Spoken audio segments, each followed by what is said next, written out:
Get this, adults with financial literacy skills have 82% more wealth than those who don't. From swimming lessons to piano classes, us parents invest in so many things to enrich our kids' lives. But are we investing in their future financial success? With Greenlight, you can teach your kids financial literacy skills like earning, saving, and investing. And this investment costs less than that after-school treat. Start prioritizing their financial education and future today with a risk-free trial at greenlight.com/Wondery. Greenlight.com/Wondery. This is a mini meditation guided by Bombas. Repeat after me. I'm comfy. I'm cozy. I have 0 blisters on my toes. And that's because I wear Bombas, the softest socks, underwear, and t-shirts that give back. One purchased equals one donated. Now go to bombas.com/Wondery and use code WONDERY for 20% off your first purchase. That's BOMBAS.com/Wondery and use code WONDERY at checkout. In 1973, the New York City Police Department created a hostage negotiation team. He's not up against the gun. He's up against the man's mind. When you're defusing a human bomb, it's the same as when you're taking apart a real bomb. If you skip a step, it's going to blow up right in your face. Talk to Me tells the high-stakes true story of the world's first hostage negotiation team. It changed policing forever. Talk to me. Guys, is your New Year's resolution to lose 30, 50, 100 pounds or more? If so, I've got the ultimate motivation to help you accomplish your goal. Money. That's right.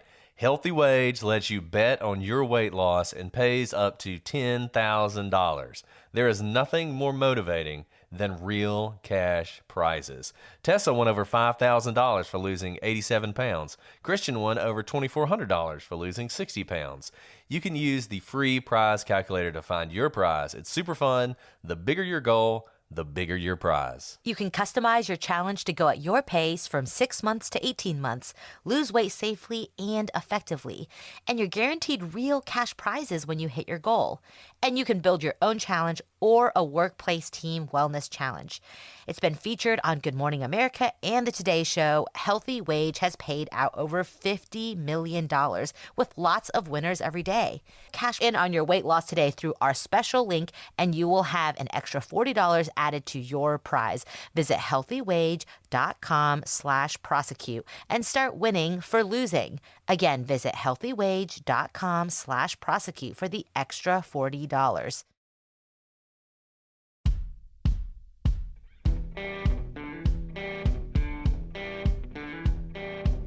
I'm Brett.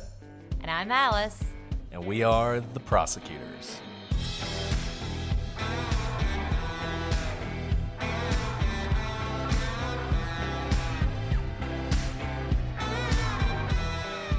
Today on The Prosecutors, we conclude our look at the murder of Katie Autry.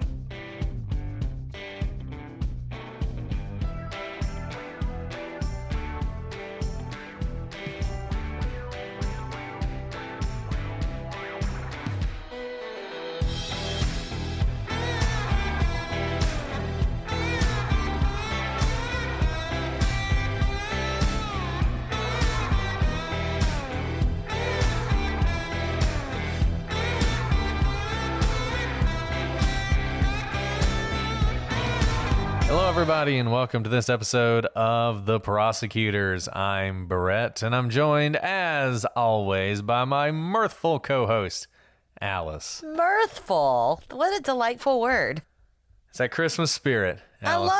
I love it. I know you guys are listening to this after Christmas, but we are so, Christmas is less than a week away right now, Brett. This is, very exciting. You know, there's a good chance that by the time people hear this, I still will not have taken my tree down because it always makes me sad. I always keep mine up way longer than I should have. Well, I'm totally into the 12 days of Christmas. No, Epiphany. me too. So yeah, Epiphany? absolutely. The Christmas tree will be up, and also because I'm a little bit lazy. Yeah.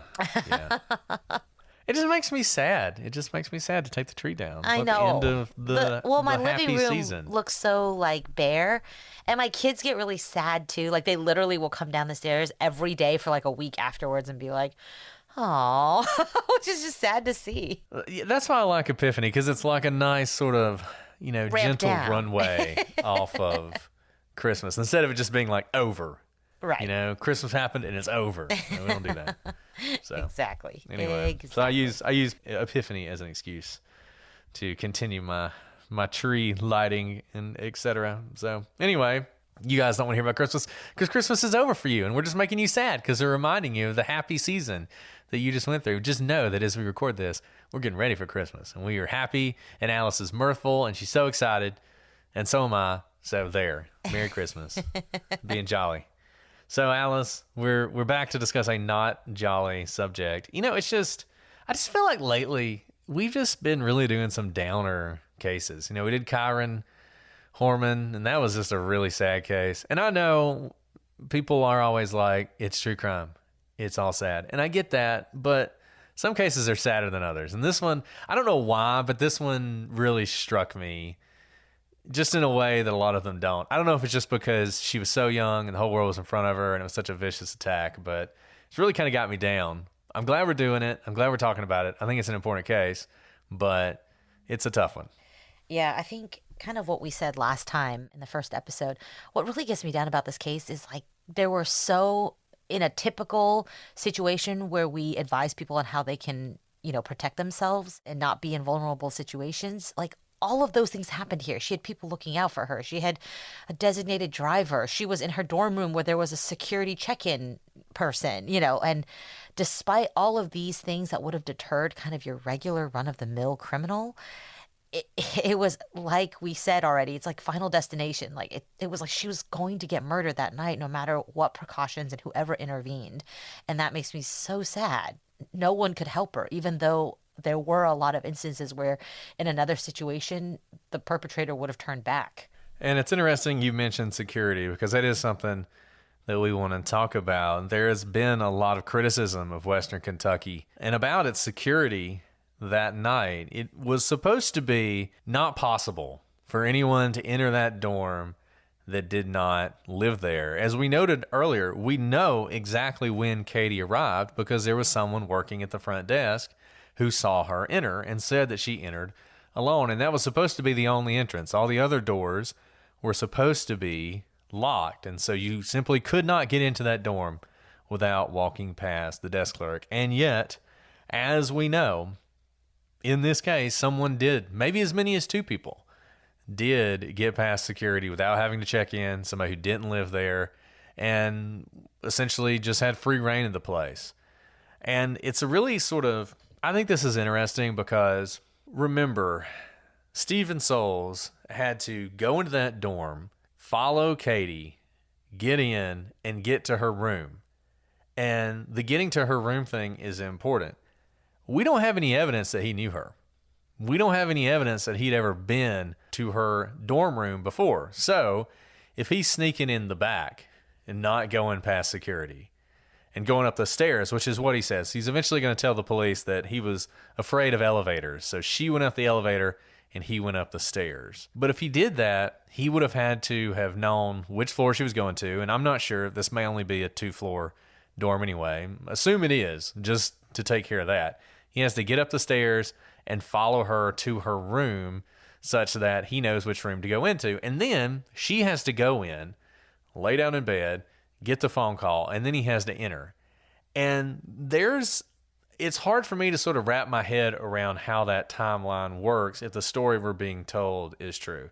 If it's true that the person at the front desk really didn't see him, and if Katie really did walk in by herself. And it makes me wonder if maybe we're not being told the entire truth, that if maybe this person did just walk in right behind her and the desk clerk, for whatever reason, didn't check him and maybe didn't think anything of it. Maybe this happens a lot, but this was the time that everything went sideways. And then after that, that person didn't want to admit that. Or maybe they'd gone to the bathroom. I mean, who knows? That's a really good point because it's really specific. It's one thing to say, I remember seeing her come in. It's another thing to say definitively she came in alone. And why that's important is, we've talked a lot about not victim blaming here and not saying that she did anything to kind of deserve what happened to her. This is not a situation, and we've seen this in college all the time, where you bring someone back to your room. That's what was happening to her friend, right? She was getting invited to a guy's room. And so it's not that she'd been hanging out with a guy all night and either he was helping her up to her room or they were coming in together and she had invited him in. It's so specific. And if it's true that and there's no reason to believe that she didn't come in alone, then it really does feel like he's preying on her, like a lion in a savannah, stalking their prey because they are not together. Because I think why would you go so far as to say that she's coming in alone if you just missed her coming in at all? You could just say, I remember her coming in. I don't remember if she was with anyone. There were a lot of people. It's a good point. And what I actually think he probably did, if you look at the timeline, so Katie gets back to the dorm no later than 2:00. And this phone call from Danica, and I think her name's Danica. We called her Danica last time, but I think it's actually Danica. In any event, this phone call from Danica comes in at 2:26. So that's 26 minutes later. So I kind of think Steven followed her in. I'm not exactly sure what went on with the desk clerk, but I think he followed her in, followed her up to her room, and then waited outside. And I think the reason he waited is he wanted to make sure nobody else was coming home. So he gave it sort of a chunk of time, and then when no other roommate showed up, he slips inside, and that just happens to be when she gets this phone call. In any event, this eventually leads to a lawsuit against Western Kentucky, which Katie's family will be successful in that lawsuit, and Western Kentucky will implement new security procedures across campus to try and ensure nothing like this ever happens again, which, if you're looking for anything positive to take from this case, that might be the only thing. Yeah, it's like a horror movie where you see a door close and you're yelling at the screen, lock your door. In my dorm room, I don't think I even remember if there was a latch on the door because it was a dorm room, gosh, I didn't even think about that because usually you had to buzz in or something like that into the dorm. So the lock in my mind was on the ground floor, not my actual door from the hallway into my room. And it goes back to the notion that you feel like you're supposed to be safe. You're supposed to be safe in general on a college campus, but particularly in a dorm room, in a dorm with security procedures. You just think you're going to be fine. And I had a lock on my door, and maybe half the time we locked it, but it certainly wasn't something that we thought we had to do because we just didn't expect anybody who wasn't in our dorm to be wandering around in the middle of the night. So right. I don't know. It's unfortunate. Well, let's talk about Katie's wounds because they were extensive. So Katie's body had been burned from neck to thighs and only on the front of her body.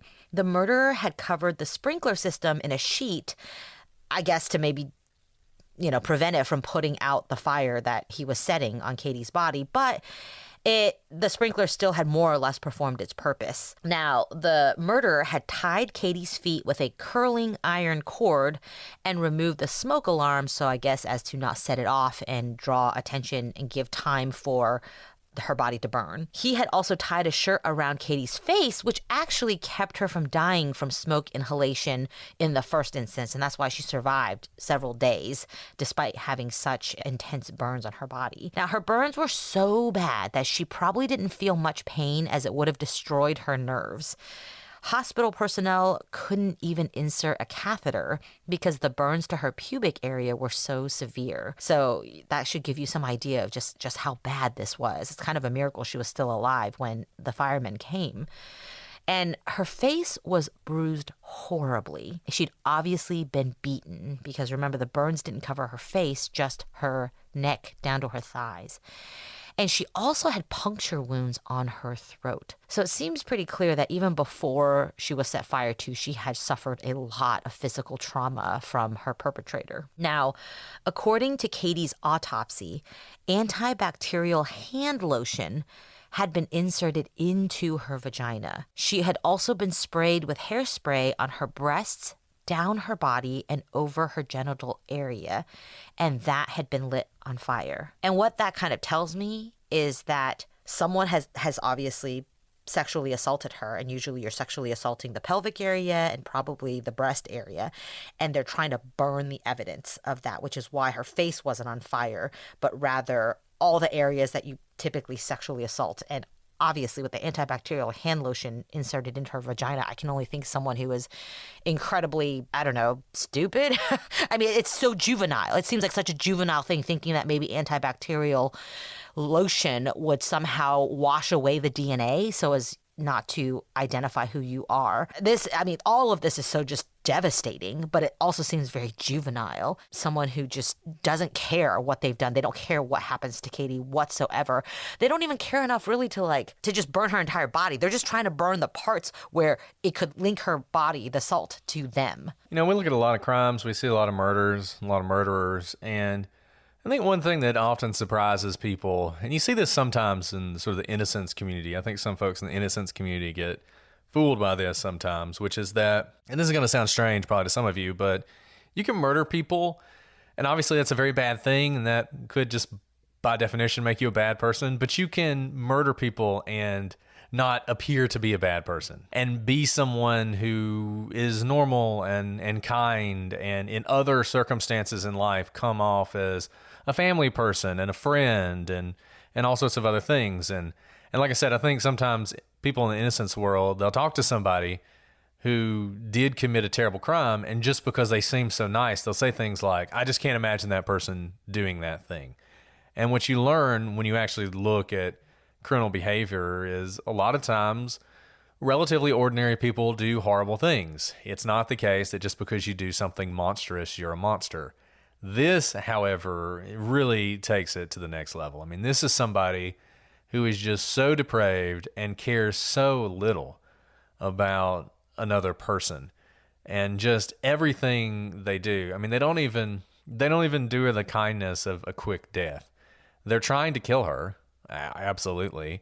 They're doing it in a way that they think is going to maximize their chance of getting away without any consideration for her at all. It's just an awful, horrible crime. It's the kind of crime, you talk about the death penalty sometimes and when people should get the death penalty and when they shouldn't. And ordinarily in most states, in all states, you don't just get the death penalty because you killed somebody. There has to be something called aggravators. We talk about aggravators sometimes.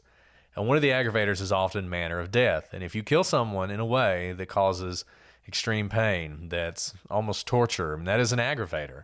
And that's what you're seeing here. I mean, this is basically the worst crime you can imagine committing against somebody. And, normally we don't spend a lot of time on the gruesome details of a murder, and we're not going to spend a lot of time on this other than what we've already said. But I think it's important that everybody out there know exactly what this person did. And when you talk about punishment, there's often a lot of sympathy for people who are in prison, for people who are in prison for the rest of their lives, for people who are on death row. And good ordinary folks often think, man, that is really life without parole. That's a lot. That's terrible. You're just throwing people away. You see a crime like this and you understand why we have that kind of punishment. And it is a punishment that was meted out in this case. Stephen Souls is eventually going to take a plea where he is going to agree to testify against his supposed accomplice in order to take the death penalty off the table. And then it will become a death penalty case that he is going to testify in. So that's what ends up happening. And the one good thing about that is he's in jail, he's pled guilty, and he is going to be in prison for the rest of his life. And I can't think of a case where that is a more appropriate punishment than this one. Yeah, absolutely, Brett. That's just so gruesome. And, the particular gruesome part is the inhumaneness of tying the shirt to her face, whether it was to keep her from screaming. I mean, she was clearly incapacitated with the puncture wounds to her throat and how badly her face was beat up, as well as we know that she was under the influence of alcohol and probably could not fight back. All she wanted to do was fall asleep. She was probably near sleep and didn't have the ability to actually fight back. But the tying of the shirt around her face, to me, is like you can't even look the person that you're murdering in the face. I don't think it was meant to keep her from dying from smoke inhalation. I think, like you said, the purpose was to kill her. And I don't think the purpose was to keep her from screaming, because if you were going to do that, you would just gag her, like put the shirt in her mouth rather than tie it on her face. To me, that screams of someone who's like, you don't even have the decency to look the person who you are murdering in the face. And that's just it's so sad to me, because she's worth so much more than that. So let's talk about the initial investigation in this case. One thing that was an immediate mistake and may have led to some of the problems down the line is the campus police are going to end up handling the crime scene and the investigation rather than the state police. And this is stupid, frankly. Campus police, there's a lot of great cops on campus police forces. They are not equipped to handle this kind of crime. State police are, and the state police should have been called in immediately. But for whatever reason, the campus police decide that, this happened on their turf and they're going to handle this. Still, it doesn't take them long to find Ryan Payne. Now, Ryan, up to this point, has been sort of a white knight figure. He's taking Katie home. He's driving everybody else around. He's just a random pledge trying to be a designated driver. But almost as soon as he is contacted by the police, he starts to act strange. And so, for instance, when he's initially talked to by the police, he tells them that he took Katie home, but he doesn't mention Stephen Souls.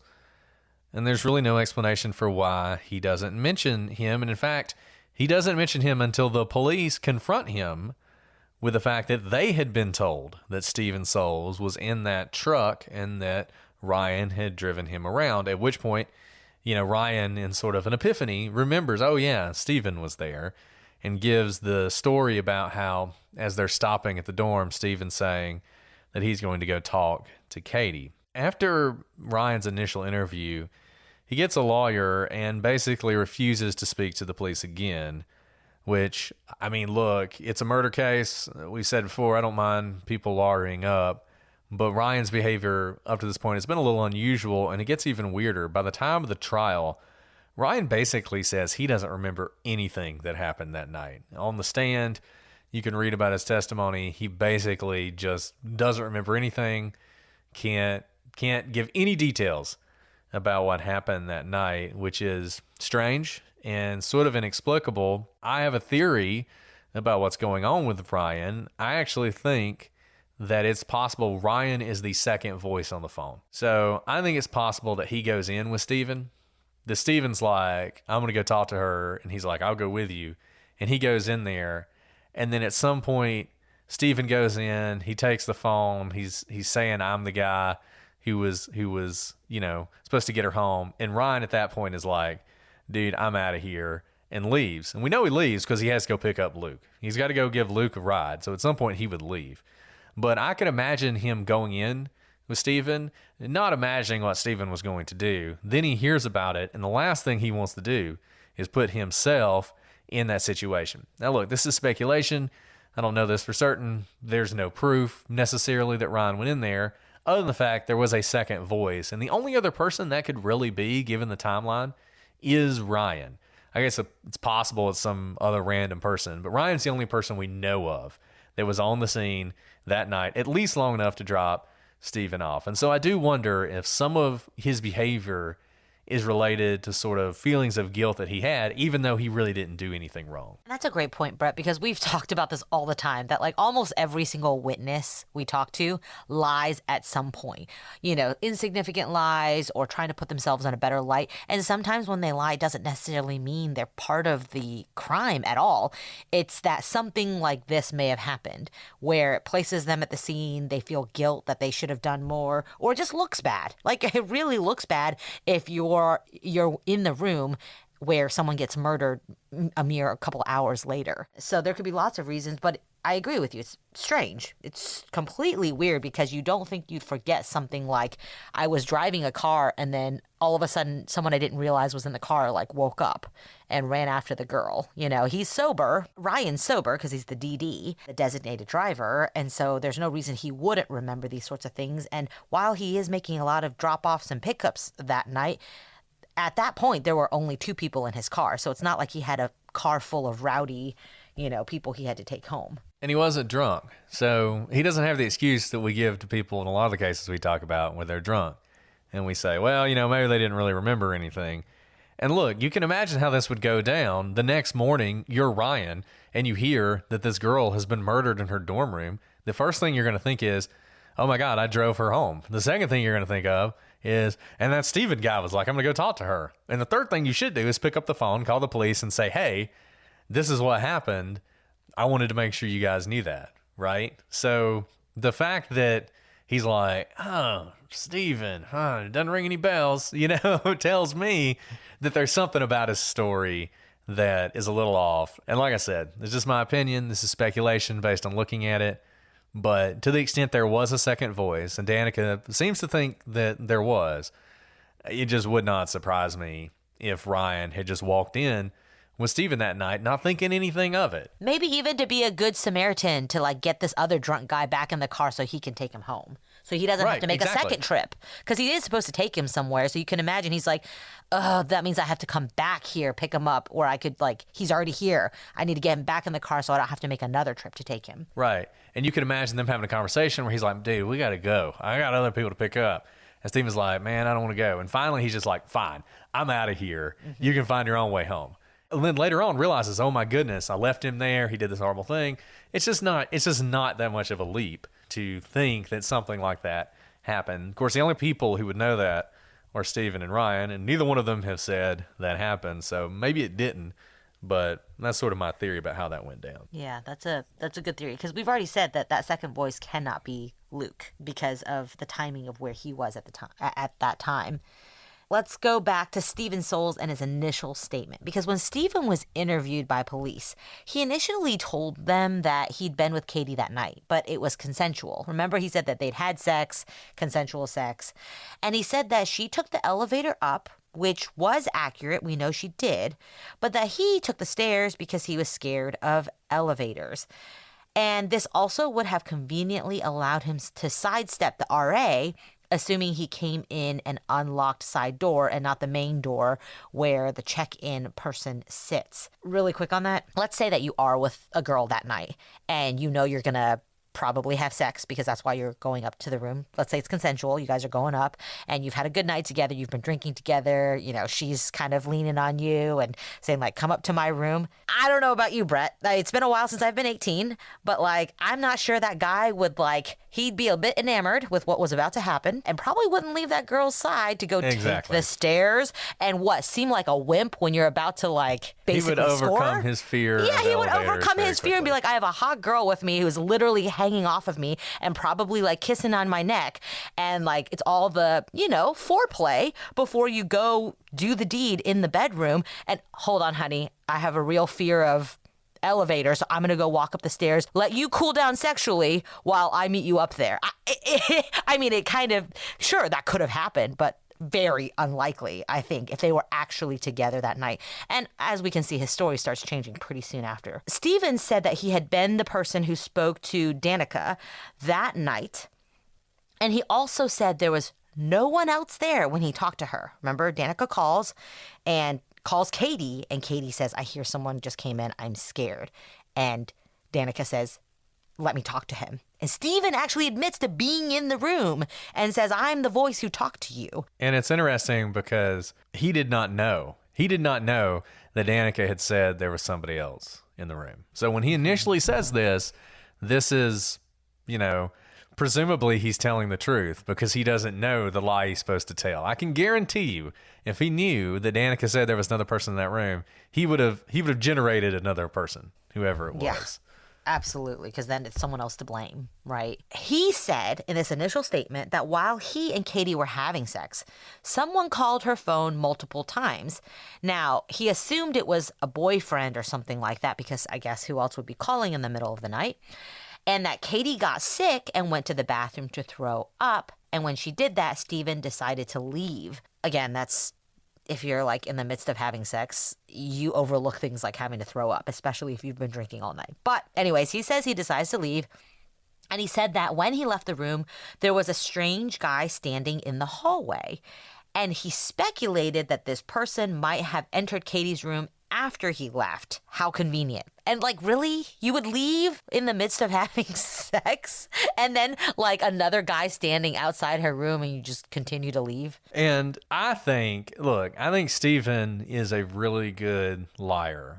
Maybe not really good, but he's the person who lies a lot. He's one of these people who's kind of like Casey Anthony. He is a stranger to the truth. He hardly ever tells the truth. If he does tell the truth, it's a mistake. Like when he says he was the only person in the room. Maybe that was the truth and Danica was just wrong and he just screwed up there by actually telling the truth. But he's somebody who lies, and I think he uses the information he knows, and he tells lies that he thinks the police would be likely to believe. We talked about earlier, last time. We talked about how, there were people who judged Katie for the way she lived her life. They judged her because they thought she was promiscuous. They judged her because she dated black men. They judged her for a lot of reasons. I think Stephen, if he did not know about Katie and her reputation before this, he does by this point. I think the police also know that. They would have talked to people about her. They're thinking about suspects. Obviously, anyone she's in a relationship would have been an immediate suspect. So they would have been aware of this. Their minds are already set to screw this up because they are ready to leap to conclusions based on what have become their own biases based on the early stages of this investigation. And Stephen, I think, is really going for that right here. He's basically saying, look, I'm exactly her type. This is exactly what she would do. Not surprising that she would have sex with me on the first night, and not surprising there'd be some other random guy waiting outside and somebody calling. Could be anybody. There's tons of suspects. I think Stephen is really tapping into that prejudice and tapping into that bias of the police. And I think the police were primed to believe this, and I think it's one of the reasons, as his story continues to change, they still believe him. They still believe him, and it's mind-blowing. It's mind-blowing that they continue to believe him, but they do. And I think the only reason that could possibly be is they have bought into this sort of initial premise that Stephen is laying out. Now, look, when the police are first talking to him, they're smart enough to realize it's unlikely that you were in that room with her on the night she was killed and you didn't have anything to do with her murder and that you don't know anything about it. So they kept asking him questions and they kept pushing on him. And at first, Stephen sticks to his story. He doesn't break. But then the police do something which is a really smart technique. They suggest that perhaps there was someone else involved and that Stephen's just scared. He's afraid. He's afraid of that person. He's afraid of the consequences. And he just needs to talk. He just needs to explain things. You see this kind of technique a lot. The Chris Watts case is an example of this, where during the interrogation of Chris Watts, one of the officers suggests that maybe his wife had done something to the kids. And he grabs onto that and runs with it. And stupidly, there are people out there in the world who still think that's true, but that was completely an interrogation technique to get him to admit what he had done. And it was successful. Same thing here. The police are using this technique this is like a good cop, bad cop. This is how it actually works. It's not one guy's mean and one guy's nice. It's you're giving this person a lifeline. You're throwing them a lifeline. Save yourself. Just say there was somebody else there and you were scared. And he takes the bait. And once he takes the bait, he starts telling them more about what actually happened. And his story, as it changes, it actually gets closer and closer to the truth, with the exception that he now builds into his story what the police have suggested, which is that there was another person involved. Now, what should have happened, the police, being the ones who introduced this for the purpose of getting him to tell the truth, should have realized that that whole part's going to be a lie. They don't do that, as we're going to discuss, which I think relates back once again to the police and their preconceived notions about Katie that they walked into this story with. But we'll get there in a second. So they say, hey, maybe there was somebody else involved. Maybe you're scared. Stephen, he perks up at this. He's like, oh yeah, I'm terrified.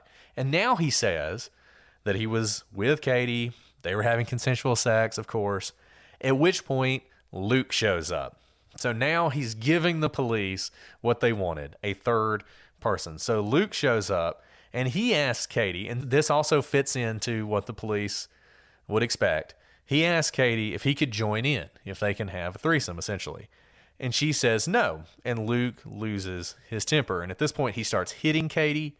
Stephen tells police that Luke was like that. Remember, Stephen knows Luke. He knows what had happened to him just that night. And he's smart enough to use that incident to build his own narrative. So he's like, Luke, he's violent with women. He's always hitting women. He's always abusing women. He doesn't take no for an answer. He builds that in the story. He says he's hitting her, and then after that, he's put a pillow over her face, and he starts to rape her. Stephen says at this point he freaks out, and so he leaves, and he's not sure what happened next. The Prosecutors Podcast is brought to you by Progressive Insurance. Most of you listening right now are probably multitasking. Yep. While you're listening to us talk, you're probably also driving, cleaning, exercising, or maybe even grocery shopping. But if you're not in some kind of moving vehicle, there's something else you can be doing right now. Getting an auto quote from Progressive Insurance. It's easy, and you could save money by doing it right from your phone. Drivers who save by switching to Progressive save nearly $700 on average, and auto customers qualify for an average of 7 discounts. Discounts for having multiple vehicles on your policy, being a homeowner, and more. So just like your favorite podcast, Progressive will be with you 24/7, 365 days a year, so you're protected no matter what. Multitask right now. Quote your car insurance at Progressive.com to join the over 29 million drivers who trust Progressive. Progressive Casualty Insurance Company and Affiliates national average 12-month savings of $698 by new customers surveyed who save with Progressive between June 2021 and May 2022. Potential savings will vary. Discounts not available in all states and situations. On a winter night in a small community near Denver, Colorado, Jim Matthews arrived home late. He expected to find his 12-year-old daughter who'd been dropped off after a Christmas concert. But when he called out, "Hi, Jonelle," the house was eerily quiet. His daughter's shoes were on the floor, but she was gone, and it would be 35 years before she would be found, dead. After the discovery of Jonelle Matthews' body in 2019, the police turned their attention to a man who had told law enforcement years ago that he knew something, but they dismissed him. The man did seem obsessed with the case, but is that all he was? A true crime fanatic or a killer? Wondery and Campside Media's podcast Suspect is back for a second season with a story that attempts to separate one man's true crime obsession from a motive for murder. I think you guys are going to love this new season of Suspect, and you should absolutely listen in. Listen to Suspect wherever you get your podcasts. Hey, Prime members, you can binge the entire series ad-free on Amazon Music. Download the Amazon Music app today. Alice, I think everybody out there has their New Year's goals, and HelloFresh is here to help you achieve them. You can skip the grocery store and take control of your time and budget with delicious recipes delivered right to your door. HelloFresh's Festive Fare collection features limited time recipes made with seasonal produce and premium proteins. You can get out of the post-holiday slump with these elevated winter classics. And if you're looking for an easy way to eat well and save money this year, that's HelloFresh. Cut back on expensive takeout and delivery and get started with HelloFresh. You'll love how fast, easy, and affordable it is to whip up a restaurant-quality meal right in your own kitchen. Yeah, Brett, one of my New Year's resolutions was to cook more healthily for my family, and HelloFresh makes it so easy. Just tonight, I made the yogurt marinated chicken for my family, and my son's exact words were, "Whoa, Mom, this is delicious." That's like, he does not usually say that about my cooking. So that's high praise coming from him. And it was delicious, and it fed our family of 4. Now go to HelloFresh.com/TP21 and use code TP21 for 21 free meals plus free shipping. That's HelloFresh.com/TP21 and use code TP21 for 21 free meals plus free shipping. And find out for yourself why HelloFresh is America's #1 meal kit. New Year's, new goals. Guys, I have been wanting to buy more high quality, sustainable meat for my family, and they eat so much meat, which is why I'm so excited about Butcherbox. I get high quality cuts of meat delivered right to my door. Just today, I made ribeye steak for my entire family, and they all commented on how delicious and high quality the meat was. Butcherbox takes the guesswork out of finding high quality meat and seafood you can trust. It's 100 grass-fed beef, free-range organic chicken, pork raised crate-free, and wild-caught seafood. It's humanely raised, and you don't have to worry because there's no antibiotics or added hormones. And you really can't beat the convenience of getting it delivered right to your doorstep, including free shipping for the continental U.S. and no surprise fees. And Alice, I know that's really important to me, and it's really important to a lot of people. I love eating meat, but frankly, it can be expensive. So the fact that I can get Butcherbox with free shipping, no fees, and I can enjoy a range of high-quality cuts that are frankly often hard to come by at an amazing value, and exclusive member deals can save you big on your favorite cuts. So get the New Year bundle for free, plus $10 off when you sign up today. That's a 14-ounce pork tenderloin, 2 pounds of ground turkey, and 4 top sirloin steaks free in your first box. Sign up at butcherbox.com/prosecute and use code prosecute to claim this offer. I promise you, you will not regret it. Brett, this is so fascinating because we're getting more of the story, right? Clearly, if Katie had no marks and she hadn't been hit, why would he insert this detail? Because what he's doing right now is explaining why Katie looks beat up. You don't get beat up. Your face isn't all beat up if you're having consensual sex. And so he's letting in more of the facts, just replace Luke with Steven, if this is what really happened. And so I think that's so interesting because, gosh, he's like not only putting himself there, not putting his own like DNA there, but also like explaining bruises on her face here. Yeah, I mean, everything he's saying about Luke is probably what actually happened, but it was just what he was doing.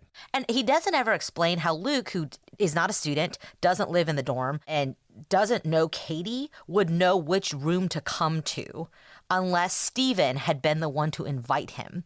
Because Katie certainly wasn't inviting another guy to come join her consensual sex with Steven, especially if she's the one saying, no, you can't join in on us having sex. So Katie's not the one who invited him, because that's certainly not what's happening in this situation. It's not like Katie said, oh, Luke, it's about time you showed up. I'm glad you came. So then the only person who could be telling Luke where to show up would be Steven. And I think this just goes back, once again, I think the police were willing to overlook what should have been obvious holes in the story. I mean, that's a huge hole. How would Luke know where she lived? I think in the police's mind, once again, they were probably like, well, you know, it was Katie. Luke had probably been over there before, right? Like, I think in their minds, they are willing to just assign anything to make this story work. So they would probably just assume, you know, Katie, she slept with a lot of people. She probably slept with him. He probably just knew where she was. It's probably a coincidence. He just happened to swing by because he knew that she was always willing. You know, there's no telling exactly what was going through the police's minds. Obviously, they have not admitted to any of this influencing the way they did this. But when you look at the story that we're told, and you look at the evidence we have, and you look at the timeline, the only way the police could believe Steven's story is if either they are incredibly incompetent or they are so wrapped up in this story they have created for themselves and confirmation bias that they just don't allow any of these glaring problems to affect where they are going to take the case. I think that's what you're seeing. Did they know what they were doing? They're campus police. They needed more training on something like this before they did something like this. That probably has some impact, but they're still cops. A lot of them have worked in other precincts before. They should have known better, and yet they missed it. And look, Steven's not even finished with his changing stories, because there's another iteration of his story. As he continues to talk, his story changes yet again. And by the way, this happens. Like, this is why we leave moments of silence when we interview people, is like when you're silent, people just fill in the story. And when they feel like they need to talk to fill the space and they're telling a lie, their story changes. And that's exactly what happens here. Because Steven said that Katie slapped Luke, and that enraged Luke even more. He said that Luke told him he'd better never say anything as he wrapped a sheet around the sprinkler. Again, We know that there was a sheet on the sprinkler. He's like explaining the facts of what happened. Stephen then watched him spray Katie's body with hairspray. We also know there's hairspray on Katie's body. And at that point, Stephen ran. So he's there for all of it. He's there for the beating, for the raping, for the pillow over Katie's face. He's there for wrapping the sprinkler up. What are you going to do? Clearly, fire is going to be involved. And he watches Luke spray hairspray on Katie's body. He watches all of this knowing like a rape has just happened, beating has happened, murder is about to happen. All he does is run. So he stole a child's bike and he rode it to a friend's house. So that's his third story, which is honestly just as unbelievable as stories 1 and 2. If you were really having consensual sex with Katie and this guy bursts in and like in a rage starts beating the girl you were just having sex with, rapes her, and is about to kill her, you wouldn't just run downstairs and yell to the security person at the front desk like something terrible is about to happen. You have no blame, and you can easily, if this were a true story, be able to explain that and save her life. But that's not what he does. He steals a child's bike and rides it to a friend's house instead. Yeah, and that last part's about the only part that's actually true. His friend woke up the next morning, looked out the front window, and there was like a pink 12-year-old's bike laying in the yard. And he was like, "What did you do?" And Stephen basically told him, "Well, I missed my ride and I had to get here." So he did steal the kid's bike. That is how he got back to his friend's house. But look, once again, this should have been obvious, but police, so they got the bias, they got Katie. They also have bias against these two. They looked at their records. Stephen's a small-time crook. He steals a lot of stuff. He's selling some drugs, but he's never been violent that they know of. Luke, on the other hand, is violent. He's violent with women often, and he had been violent with someone that very night. He had been at the same party that Katie had been at. It made sense to them. So they decide, even though interjecting another person was just a ploy they were using to get Stephen to do exactly what he did, which is incriminate himself, they're like, let's bring Luke in. So they actually release Stephen. They release him, and they're like, you can go home, and they bring Luke in. Now, Luke, he's, being a criminal who's already committed one crime that night, he assumes he is being brought in because of the domestic violence claim against him from his girlfriend. So he comes in and he learns, actually, no, that's not what happened. And the police subject him to a very long interrogation. And Luke told a story that basically fit the timeline we described above. He'd smoked some weed, he'd gone to a party, he'd gone to another dorm with some of his friends to look for Stephen. When they couldn't find him, he'd called a ride, and he'd gone home. Police asked him why he'd been caught on the security camera at Poland Hall, which is where Katie lived, if his story was true. This is a common tactic of the police. Obviously, they don't have him on tape. They tell a lie, hope he cracks, hope he changes his story. Because once again, changing your story tends to be a sign that you're lying, particularly when you change it when confronted by something like this. Like you're going to start trying to make up a reason why. Well, Luke doesn't do that. He responds that he hadn't been there, he'd never even heard of that dorm, and that he's not on tape at Poland Hall. So the police then tell him that they'd found his fingerprints in Katie's room. Luke sticks to his story. He tells them, look again, because obviously you've made a mistake. Now, police are getting more and more irritated with Luke because he's just not cracking. And by the way, notice that because Luke is likely telling the truth, he doesn't even try to change his story. But with Stephen, when they inserted the third person, when the police inserted the third person, he immediately bit. Right? Luke, if in fact he's like, crap, they have my fingerprints or they have me on video, he would make up some story and latch on to explain away the fingerprints or the video. But he doesn't, because he's like, what are you talking about? I don't even know what place you're talking about. And if you watch the video of this, it's just, look, Luke is not someone that you're going to like very much when you reach the end of this story, no matter what happens. But it is interesting to watch him in this interrogation because he is not shaken by any of this. And if you watch some of the Paula Zahn thing, for instance, they interview one of the police, and the police officer's like, he just seemed like he didn't even care about the victim. All he wanted to do was deny he was involved. Well, that might be because he wasn't involved and he didn't know the victim. And to him, the fact that you're accusing him of being involved in a murder is something he feels passionately about. So it's not surprising. But the police aren't done. They then say, we found some hairs on the bed and we're going to test them. And what happens when it comes back and it's you? And Luke says, test away.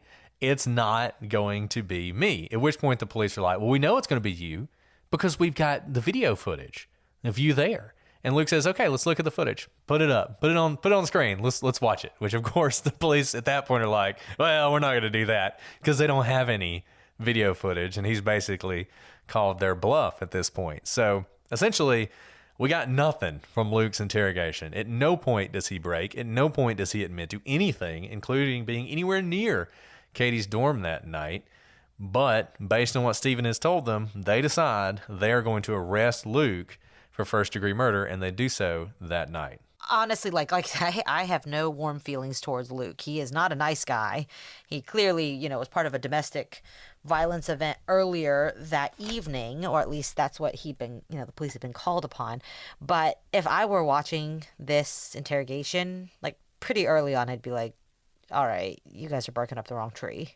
He's a piece of trash, but he's not the piece of trash we're looking for in this particular case. Now, let's look at the evidence against Stephen. The police were now convinced that Luke was the primary killer. I literally don't know why. But they were soon dealt a setback because there were fingerprints on the hairspray can. And lo and behold, they were not Luke's fingerprints. They were Stephen's. But how could that be? Stephen said he saw Luke spraying down Katie's body. Now, police found stolen jewelry of Katie's next to Stephen's grandmother's house. Feces was found on a shirt of Stephen's, and it matched Katie. And DNA evidence from the rape kit came back, and shocking, it wasn't Luke's. It was Stephen's. So let's just recap real quick. Police think Luke is the primary killer here. But what do we have? Literally zero physical evidence against Luke. And this is a big deal because it was a very physical crime. It was a rape, it was a beating, and it was setting someone on fire. There were fingerprints, there was DNA, and there was even stolen property from Katie's room.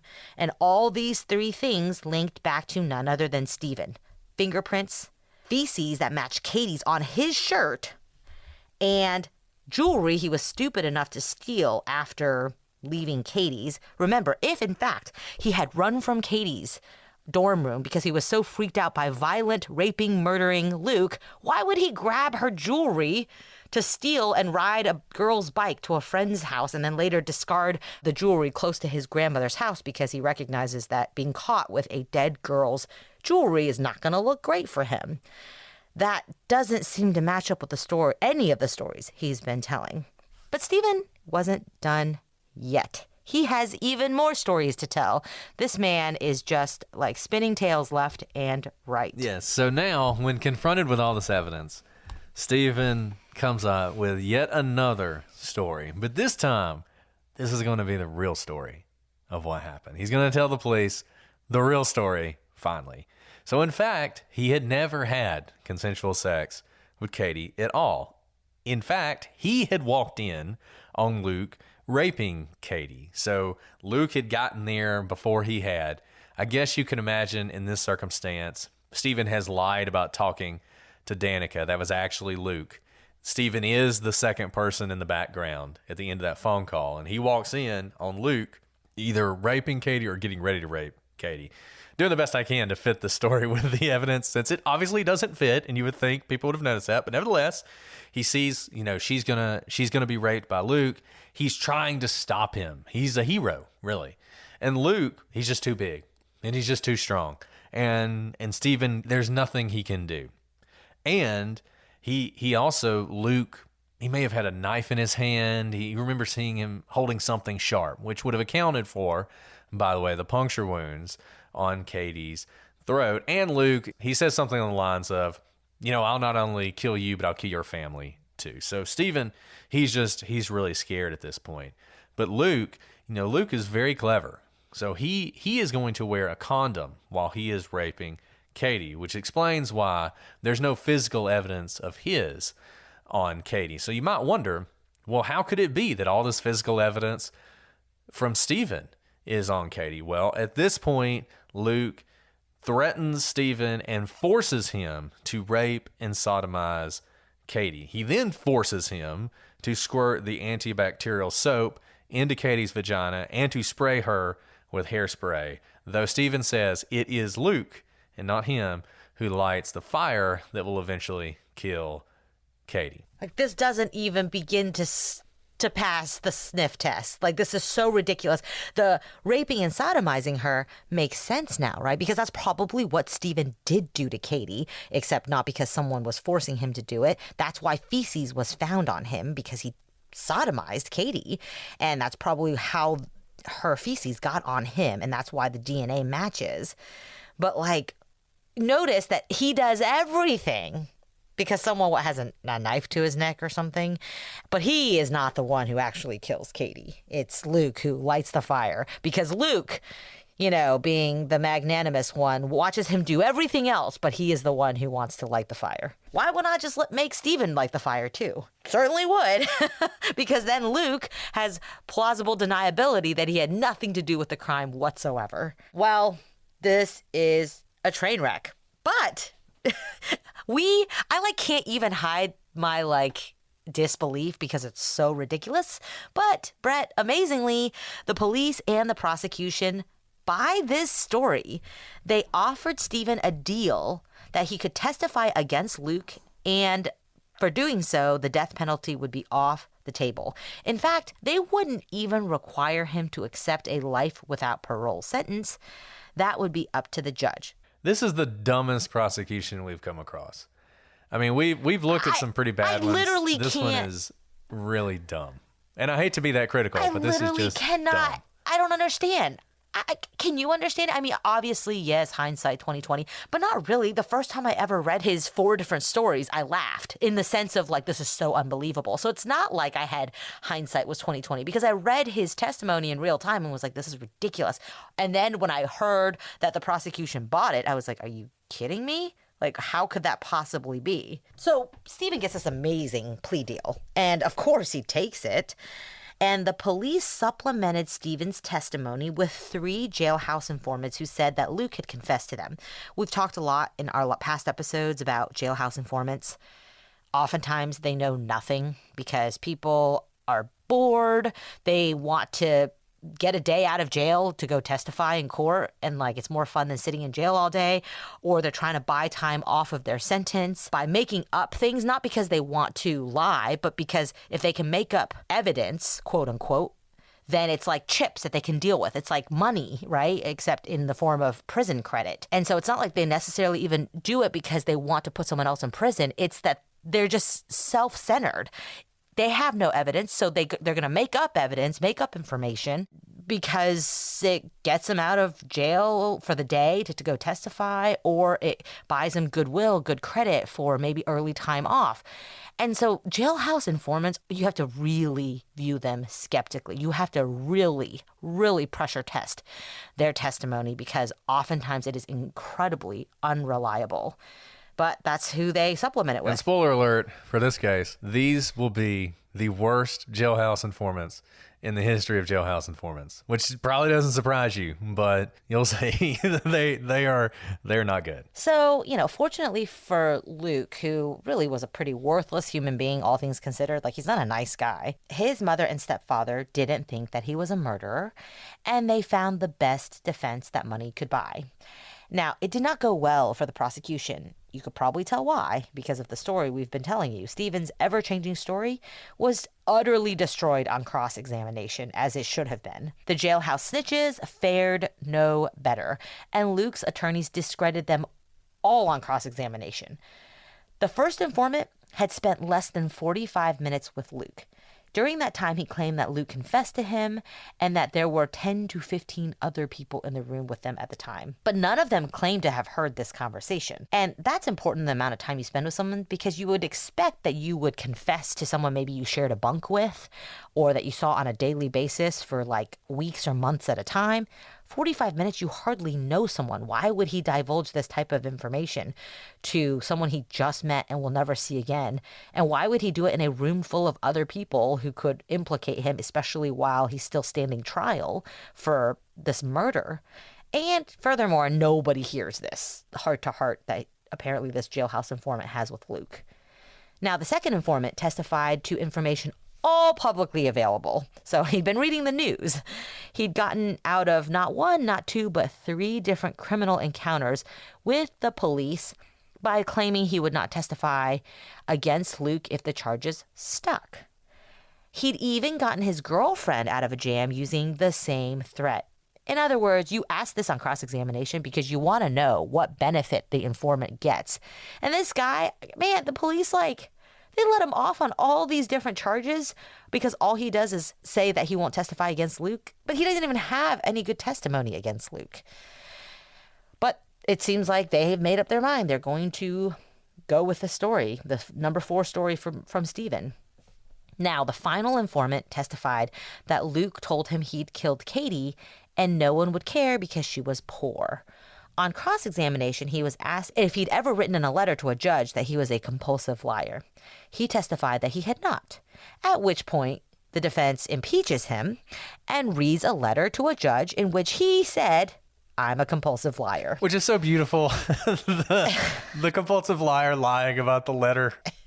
He also, he had all these mental illness issues. He had fetal alcohol syndrome. He had these other problems. And at one point in his testimony, he said, "It doesn't really affect me. I can't remember things because of it." And it's like, oh my goodness, this is so awful. It's painful. These guys are painful with their testimony. And you can just imagine. I mean, I don't know. I can only imagine what the prosecution was saying to itself as they're walking into court every day with these witnesses. Frankly, they should have just dropped the case at some point. But, I mean, they just get clobbered. They just get annihilated. Again, the justice system is working as it should. And it's great that Luke has a good attorney. But honestly, this is such an easy, set spike that any lawyer should have been able to dismantle these testimonies that are completely uncredible. Now, the police were even forced to admit that they did not check out Luke's alibi. Luke himself testified, and he stuck to his story.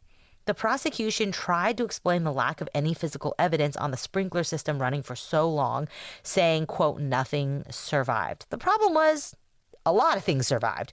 Fingerprints and DNA of Stevens did survive. Would you talk about just walking into a buzzsaw? I mean, what a dumb thing to say. And that's literally a quote. "Nothing survived" is a quote from the prosecution. Yeah, it's like here's the softball. We're going to lob it up. That's what I'm saying. It's like a set spike over and over and over. And none of this is a surprise to the prosecution. They're the ones holding the evidence. Now, not only did DNA and fingerprints survive, so did 4 hairs located in Katie's hands. And, of course, those hairs did not belong to Luke. And the defense put on evidence that Stephen often set fires to cover up his crimes. To what should have been a shock to no one, in less than 3 hours of deliberation, the jury came back and acquitted Luke. So, again, I don't think Luke is a nice person, but I don't think that he committed this crime. And in this situation, the adversarial system worked and the jury system worked.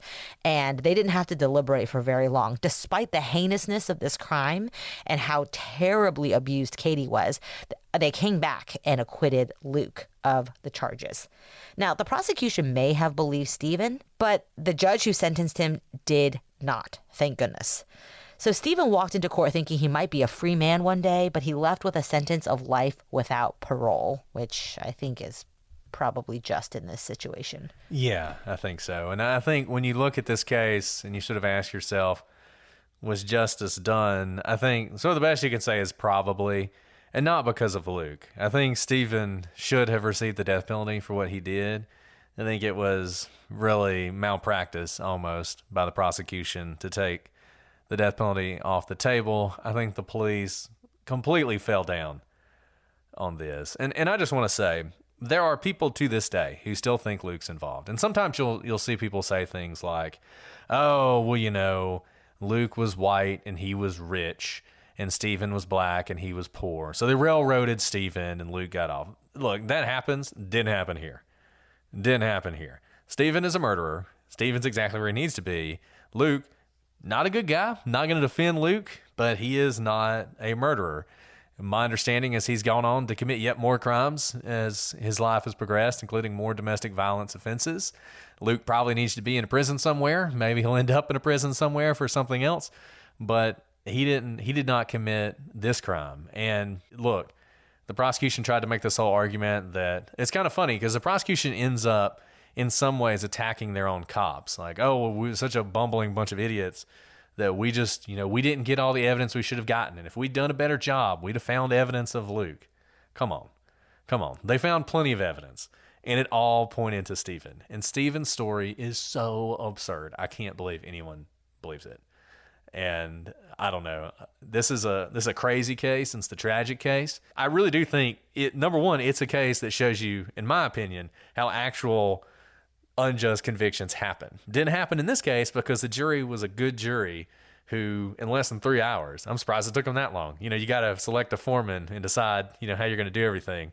So that's a really short deliberation for a murder case, particularly when the defendant testifies. But they were in and out of there because they recognize this is not a good case. So in a way, it's also the system working. It's the system failing and a prosecution attempting to put someone on death row who was clearly innocent, but the system did work and the jury got it right. And I would just say, if you're out there looking for cases and you're thinking about wrongful convictions, look for stuff like this. These kind of fact patterns, I think this is where it comes from. Not big conspiracies, the cops trying to frame some random person for some reason that no one can really explain, but this kind of stuff where they start down a path and just nothing can move them from that path, even when all the evidence is pointing in different directions. And that's what you had here. All the evidence, the actual evidence, points to Stephen. None of it points to Luke. And in fact, if the police had even taken the time to check Luke's alibi, I think they would have figured out the timeline doesn't work either. And this never would have happened. But man. And by the way, I'm not blaming Ryan here because I probably would have been freaked out if I were him too. But I think if he spoke up about what really happened that night, we could have avoided this trial for Luke altogether. Because yes, it's fantastic that justice worked in this situation, but at what cost? The prosecution brought an entire case all the way to trial. Luke's family spent a lot of money on defense counsel, and 12 jurors and alternates sat through an entire horrific trial that probably haunts them still because they had to hear about all the terrible things that happened to Katie and take time away from their family and their jobs and contributing to society in other ways to hold up and use all these resources of society. By the way, your tax dollars pay these things to go through a trial for Luke. And it may have been avoided if Ryan had spoken up. Yeah, there were a lot of opportunities to avoid this. But then again, maybe they would have disregarded Ryan because they clearly had a lot of other signs. So I'm not putting this on Ryan. I am putting out there how sometimes when people say, well, I had nothing to do with it, I really don't want to speak up. Sometimes you have really important information that could, maybe not point to the killer, but might actually help avoid resources spent on going after the wrong trail. I think there's nothing worse for the police than the perfect suspect. Because when you have the perfect suspect, you want it to work so badly. And I think Luke, for them, was the perfect suspect. I think they didn't like him because he was a known sort of criminal, a known thug just out there doing low-level crimes for which they never could really get him. And this bothers police. You see this if you're a prosecutor. Local cops especially, they will often have people who are known criminals who they just, they arrest them for, selling small amounts of drugs and they get probation, or it never even gets prosecuted usually. And they just keep trying to stop this person and they just keep going. And they're really looking for an opportunity to finally nail this person because they think this is going to make our town a better place. And Luke, I think he was that character. I think they didn't like him because he wasn't from there, because they knew he had a lot of money, or at least his stepdad did. Whether he did or not, they saw him as sort of this rich boy, local, hanging around causing problems. They knew he was violent towards women. He'd been that way that very night, and he was at the party. He said when he was interrogated, he remembered Katie from the party because he remembered how drunk she was. And so this was man, this is the perfect guy. And they wanted it to be him so bad that they discounted all of the red flags and went with this insane story by Stephen. And I'm just glad they actually charged the guy with murder. I'm just glad they didn't give Stephen an even better deal to get him to testify. That's the one good thing about this, is they didn't give him some sort of immunity or something, or some guaranteed sentence of like 5 years or something like that. He actually did end up in jail for life, and that's the best thing that came out of this. Well, this has been fascinating for me. And I have a feeling this is going to generate a lot of discussion. I'm looking forward to people's thoughts. I'm looking forward to people who live in Bowling Green. I am certain we have some Bowling Green listeners out there who know about this story and probably have some strong feelings about it. We'd love to hear your thoughts.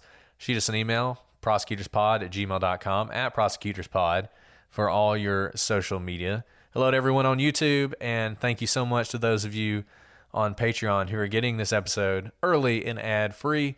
If you want to join our Patreon, $3 is our lowest level. As we often point out, we don't really know how to make it $3 actually, so I think if you give like $1, you still get everything. So whatever. I think we have people who give under $1, which is 25 awesome. cents. Thank It's like, you. we love your quarter. Yeah. Your quarter means a lot to us. So join our Patreon and you can listen to us without having to listen to all the ads that I know bother you people so much. So, well, Alice, is there anything else you want to talk about before we sign off? No, but thank you guys for listening, and I really do look forward to the discussions that I think will definitely flow from this episode. I do too, and I hope everybody learned something, and especially learn something about withholding judgment, because I think it's really important. Whatever you're in, whether you're a police officer or you're just a consumer of true crime content, withholding judgment until you get all the facts, much better way to proceed than just assuming something from the very beginning. And we see that again and again in all these true crime stories. So let's try and all be better about that. We could all do better. Well, that's all we have for tonight. We will be back next week with a new case, new questions, and new answers. But until then, I'm Brett. And I'm Alice. And we are the prosecutors.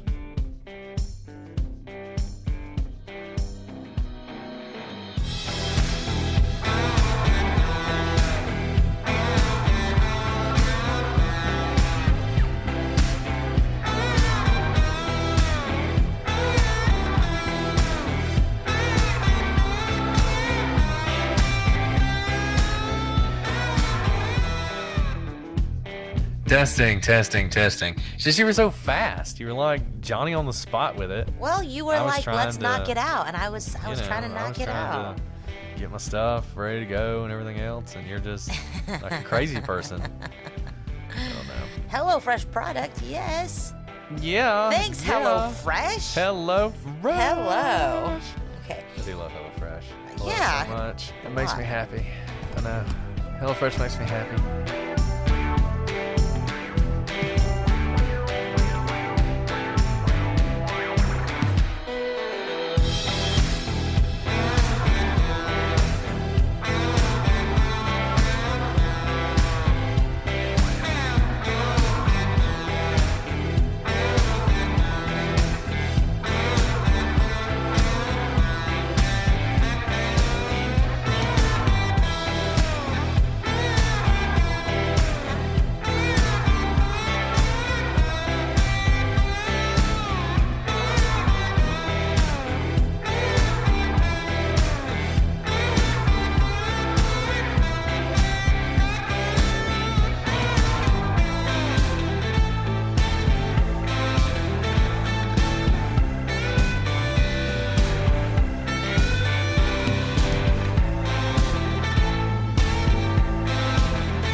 Filling that out right now? Yeah. I mean, I'm waiting for you. but I'm ready. I don't know. I'm ready too. You rushed me into it, and now you're like, oh, sorry, I'm filling out my better, or not my I better can do help, both. my I can HelloFresh multitask, just like Progressive tells us to.